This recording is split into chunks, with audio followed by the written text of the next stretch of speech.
Bienvenue sur La Clé, le rendez-vous bien-être et performance des entrepreneurs et dirigeants. Tu veux passer à l'étape supérieure, changer ta vie? Il va falloir te connaître en profondeur. C'est la clé essentielle pour atteindre et dépasser tous tes objectifs. Certitude, confiance en soi, audace, considération, reconnaissance, liberté, amour ou encore argent, tout passe par la connaissance de soi. Ce que je t'apporte, une méthode unique qui repose sur 3 piliers, cartésien, ésotérique et corporel. Tu veux franchir un cap? Ce podcast est fait pour toi. Bonne écoute! Bonjour à tous et bienvenue dans ce nouvel épisode de La Clé. Aujourd'hui, je te parle environnement de travail et cet épisode est le dernier de la série Bien-être et performance. Le premier épisode, pour rappel, parlait de surcharge mentale.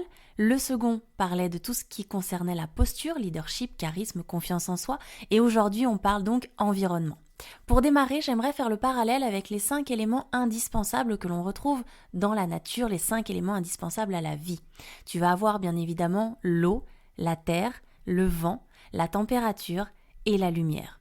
Et aujourd'hui, j'aimerais finalement qu'on s'attelle sur ce dernier élément qui est ô combien indispensable et pourtant bien souvent négligé, la lumière. La lumière, du coup, c'est un élément qui est hyper important pour moi parce qu'en fait, je l'ai subi de plein fouet. Je te fais une parenthèse rapide, mais je suis actuellement dans un appartement en fait qui est très sombre, qui est situé au rez-de-chaussée, donc avec toutes les difficultés que l'on peut rencontrer quand on est au rez-de-chaussée. Je te passe les difficultés d'humidité, mais surtout de lumière en fait.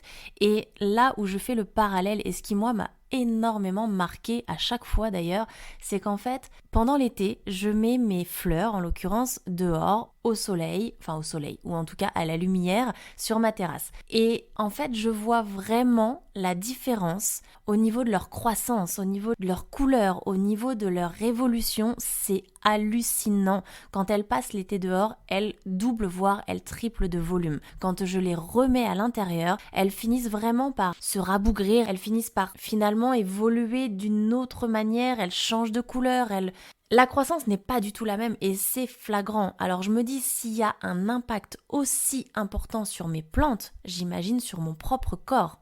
Et c'est vrai que j'ai toujours eu conscience de cette nécessité personnellement que j'avais avec la lumière, avec le soleil au niveau énergétique.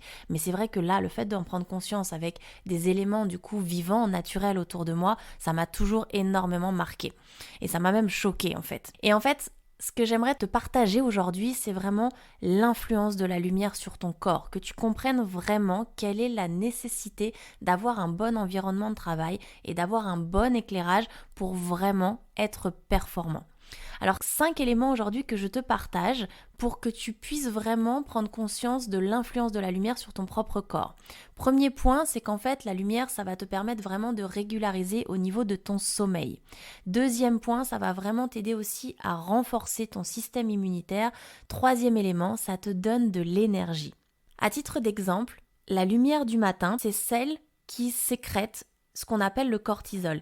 Et le cortisol, en fait, c'est vraiment cette hormone vitale à ta bonne forme.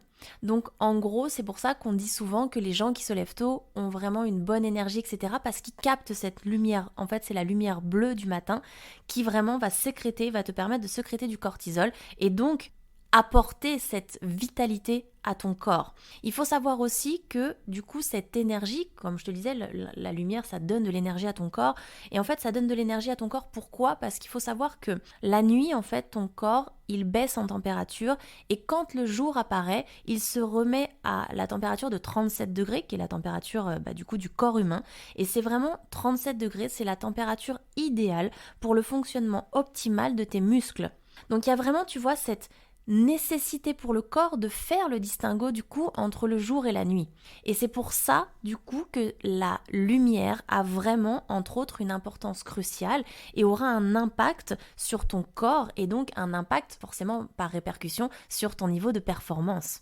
En ce qui concerne les 2 autres points, parce que je t'ai dit qu'il y en avait 5, la lumière régule également l'humeur. Il faut savoir je vais te partager 2 études, je te mettrai toutes les sources comme d'habitude dans le descriptif, mais il y a 2 études moi qui m'ont marqué, c'est qu'il y a une étude qui a été faite aux États-Unis et qui te dit que quand tu n'as pas assez de lumière, tu as un besoin excessif de sommeil et tu as une attirance énorme pour tous les aliments sucrés. Donc bien souvent, si tu as des attirances pour le sucré, tu vois, ça peut aussi venir de la luminosité de la pièce dans laquelle tu travailles. Donc tu vois, tout est vraiment relié par rapport à cette notion de performance parce que forcément, si tu as besoin de sommeil, eh bien tu seras forcément moins performant. Si tu es sans arrêt en train de manger du sucré, on connaît l'impact au niveau des cellules et du cerveau. En fait, il faut savoir aussi que le sucre agit comme la cocaïne. Donc ça crée une dépendance, ça crée un besoin et en fait le sucre ralentit aussi au niveau de te fait ralentir au niveau de ton énergie. Donc c'est vraiment important d'avoir cette notion-là en tête. La deuxième étude dont je voulais te parler et te partager, c'est une étude qui a été menée cette fois-ci en Angleterre et qui montre en fait que si tu as un manque d'exposition à la lumière, tu as un risque de dépression, de mauvaise humeur et de mauvais résultats. Donc tu vois, encore une fois, il y a vraiment un impact direct et une corrélation directe entre finalement la luminosité et ta notion de performance. Et le dernier point que je voulais aborder avec toi, c'est du coup que la lumière permet vraiment d'augmenter ton niveau de vigilance. En 2006, des chercheurs américains ont constaté en testant diverses couleurs primaires que l'effet d'éveil était maximal avec notamment la fameuse lumière bleue dont je te parlais précédemment.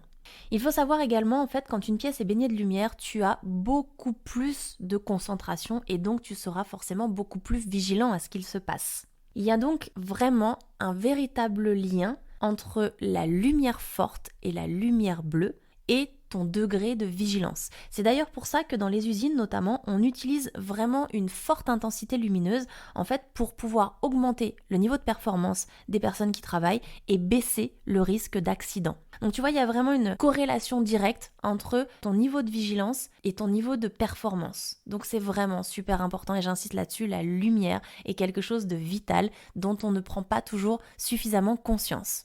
Un autre point que j'aimerais aussi te partager, là cette fois-ci en termes de chronologie, parce que je trouve ça assez bluffant.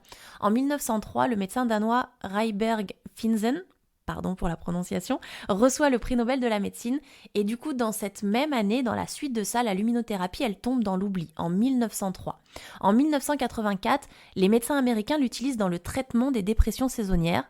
En 2005 seulement, les bienfaits de la luminothérapie sont officiellement reconnus outre-Atlantique. Donc tu vois qu'entre 1903 et 2005, il a fallu un gap énorme pour vraiment se rendre compte des bienfaits de la luminothérapie, alors que le médecin danois dont je te parlais tout à l'heure, il l'avait déjà mis en avant. Et pour autant, on ne l'a pas écouté. Et nous, comme on a toujours un décalage en France, donc finalement, en France, la Haute Autorité de Santé reconnaît les bienfaits de la luminothérapie pour la dépression saisonnière et ses récidives en 2007. Pour terminer, j'aimerais te partager une autre info qui, moi, m'a vraiment bluffée au niveau du cerveau, au niveau du fonctionnement et du mécanisme cérébral, et notamment la lumière bleue va stimuler l'activité cérébrale pendant une tâche cognitive même chez des personnes totalement aveugles. Donc tu vois vraiment qu'en fait ça se passe au niveau cellulaire, ça se passe à des niveaux qu'on ne peut pas soupçonner. Et c'est ça que je trouve dingue parce qu'en fait du coup tu te rends bien compte que la lumière influence directement l'attention que tu as par rapport à une tâche. Et donc ça veut dire que la lumière a un rôle clé au niveau de ton attention, de ta vigilance, mais surtout au niveau de tes performances. Donc c'est vraiment là-dessus que j'avais envie d'insister aujourd'hui avec toi et de te faire prendre conscience que ton environnement de travail doit être le plus sain possible. Donc bien sûr, je te passe tous les détails, mais c'est important d'être bien assis, c'est important d'avoir une pièce dans laquelle tu te sens bien, c'est important d'avoir un environnement calme, c'est important de pouvoir avoir un environnement qui est dissocié du coup de sa vie privée, de sa vie professionnelle quand tu travailles à ton domicile, etc., etc. Tout ça, tu le connais. Mais j'avais vraiment envie aujourd'hui d'insister sur cette notion de luminothérapie qui est en lien direct avec la performance et qu'on a vraiment tendance à négliger. J'espère que cet épisode t'a plu. N'hésite pas à me partager ton ressenti, tes questions ou d'autres éléments d'information complémentaires. Ce sera toujours avec grand plaisir. Je suis accessible sur les réseaux sociaux et notamment sur LinkedIn. En attendant, je te souhaite une très très belle journée et je te dis à très bientôt. Ciao ciao. Si cet épisode te plaît, tu peux le partager en me taguant ou en lui laissant 5 étoiles sur Apple Podcast.